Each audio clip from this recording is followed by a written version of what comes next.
بجا اب اس کے معاملے میں ہماری ذمہ داری کیا ہے، رب کی ذمہ داری کیا کیا ہے ایسے؟ ہماری ذمہ داری یہ ہے کہ قرآن مجید میں جی اللہ نے فرمایا وَمَا خَلَقْتُ الْجِنَّ وَالْإِنسَ إِلَّا لِيَعْبُدُونِ، تخلیق انسانیت کا مقصد رزق کمانا نہیں ہے۔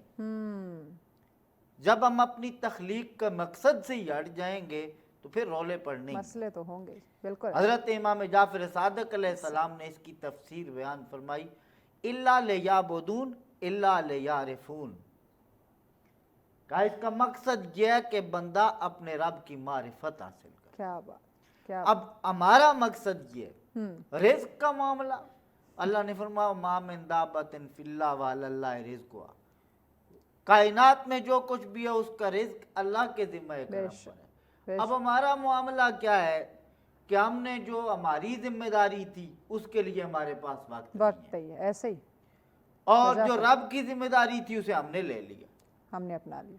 اسے ہم سنبھالنا شروع کر دیتے ہیں۔ ہماری ذمہ داری یہ تھی، ہمیں اس نے اپنی ذات کے لیے پیدا کیا، اپنی معرفت کے لیے پیدا کیا۔ حضرت اقبال نے اس پہ کہا تھا کہ اس نے انسان کو اپنی پہچان کے لیے، اپنی محبت کے لیے، ورنہ طاعت کے لیے کچھ کم نہ تھے کر رو گیا۔ کیا بات، اس نے اپنی محبت، اپنی معرفت کے لیے انسان کا اولین درجہ بالکل ایسے، اور پہلا جو فریضہ ہے وہ یہ ہے کہ وہ اپنے آپ کو پہچانے، بالکل ایسے، وہ اپنے آپ کو پہچانے کہ اس ساری مخلوق میں سے اللہ نے اسے منفرد بنایا۔ کیوں بنایا، بالکل ایسے، اور منفرد کیوں بنایا؟ اسے اشرف المخلوقات، یعنی آپ قرآن میں دیکھیں تو ایک مقام پہ اللہ فرماتا ہے وَلَقَدْ كَرَّمْنَا بَنِي آدَمَ، اور دوسرے مقام پہ اللہ نے فرمایا وَالتِّينِ وَالزَّيْتُونِ وَطُورِ سِينِينَ وَهَٰذَا الْبَلَدِ الْأَمِينِ، چار قسمیں مولا کس کے لیے کھائی جا رہی ہیں؟ لَقَدْ خَلَقْنَا الْإِنسَانَ فِي أَحْسَنِ تَقْوِيمٍ، ہم نے اس انسان کو خوبصورت بنایا ہے، احسن تقویم عطا فرمائی۔ اب اس انسان کی عظمت کی قسمیں کھائی جا رہی ہیں اور ہم اپنی قدر کو کھو بیٹھے ہیں۔ انسانیت کو اللہ نے جو قدر عطا فرمائی وہ فقط سیدہ زہرا کے بابا کے صدقے میں عطا فرمائی، بلکہ امام غزالی نے تو یہاں تک لکھ دیا کہ اس کا مطلب کیا ہے، انسان کو حسین بنایا، خوبصورت بنایا۔ میں کس صورت میں ان اللہ خلق آدم علی صورتہ، اللہ نے انسان کو حضور نبی رحمت کی صورت پہ پیدا فرمایا، سبحان اللہ، سبحان، اس صورت پہ پیدا فرمایا۔ انسان کو اپنی قدر قیمت جاننی چاہیے، اور جس انسان کو یہ قیمت اپنی پتہ چل جاتی ہے، اور اتنی بڑی بات ہے، امام شارانی علیہ رحمہ لکھتے ہیں من عرف نفسہ فقد عرف ربہ، جس نے اپنی ذات کو پہچان لیا اس نے رب کو پہچان لیا۔ سبحان اللہ، بے شک۔ اور ہمارے معاشرے ہم یہ سمجھتے ہیں کہ بس ٹھیک ہے جی یہ تو بڑے لوگ تھے، وہ سمجھتے تھے، انبیاء تھے سمجھتے تھے، آل بیت اور صحابہ سمجھتے تھے، ہم اس سے بری و ذمہ ہیں۔ ایسا نہیں ہے، صبح قیامت تک کے لیے انسانیت کے لیے قرآن مجید موجود ہے، نبی رحمت کا اسوہ موجود ہے، حضور نبی پاک علیہ السلام کی تعلیمات نے۔ اب ہم میں سے بھی جس نے سمجھا، جس نے قرآن میں غور کیا اور سمجھا، اقبال کہتے ہیں ہم نے سمجھ لیا نا، اقبال کہتے ہیں جس نے سمجھا اس نے کیا کہا، فرشتہ مجھ کو کہنے سے میری توہین ہوتی ہے، میں مسجود ملائک ہوں، مجھے انسان ہی رہنے دو۔ یہ انسانیت اتنی بڑی چیز ہے، اور انسانیت کے لیے اسوہ کامل قرآن مجید اور ذات رسالت مآب صلی اللہ اس سے بڑھ کے کچھ ہو نہیں سکتا۔ اب اس میں بھی آپ نے کہا قرآن مجید کا اصول، قرآن نے سب سے پہلے یہ کہا کہ یہ تو اس کی ذمہ داری ہے، آپ اس کی اتنی بڑی فکر نہ کریں، وہ جو اس نے ذمہ کرم پہ، آپ حیران ہوں گے، ہم گاؤں دیہاتوں میں دیکھتے ہیں کہ آپ ایک پتھر کو دیکھو، اور ہمارے معاشرے میں ہماری تعلیم کا یہ حال ہے، ہم دیکھتے تھے وہاں اسمبلی ہوتی تھی تو وہ اسمبلی میں پاک سرزمین کے ساتھ یہ پڑھتے تھے لب پہ آتی ہے دعا بن کے تمنا میری، بالکل۔ اب وہاں اس کے بجائے آپ پتہ نہیں کیا صورتحال ہے، وہاں ایک حمد ہوتی تھی، بالکل بالکل ایسے، ایک حمد ہوتی تھی۔ اب تو میں اس دن 2-4